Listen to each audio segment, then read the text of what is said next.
Is the car you drive a reflection of your politics?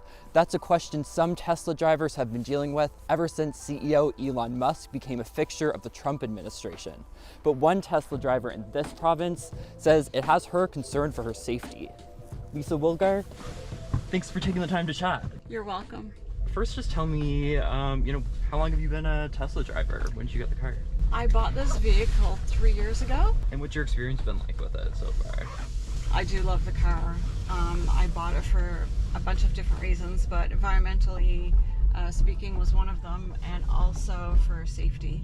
Lately I've been wondering why I'm getting lots of hard stares and fingers out the window, like aggressively. Other people sort of really making me feel like I'm doing something wrong. It took me a hot minute to figure it out, and I started realizing that this is related to the political things that are going on in the world right now. When did you first start noticing this change in behavior? I feel like it's been about a month now. Do you remember the first time something happened? I do. Tell me about that. And I remember saying to my passenger, am I driving like an idiot, or is this just not right? But no, it's a lot of times it's on the highway, of course, and you get the arm out the window and the big finger, and people seem to be very passionate about not being happy with Tesla owners.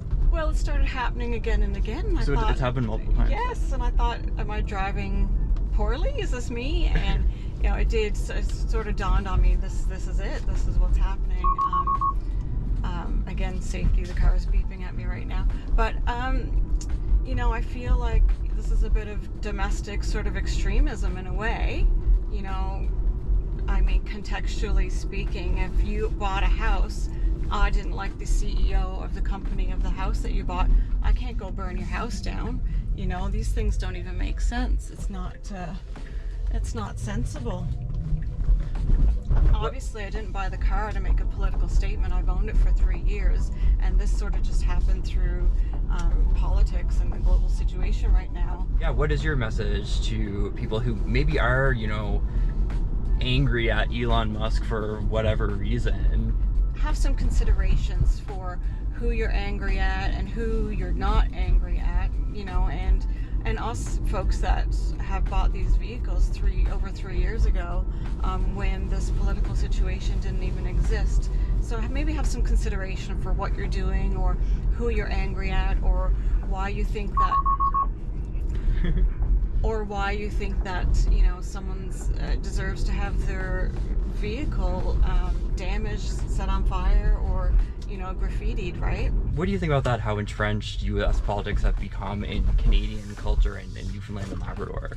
I think it's good to always know what's going on in the world and be a little bit educated on world politics and things that are happening that are related or not related to us as Newfoundlanders.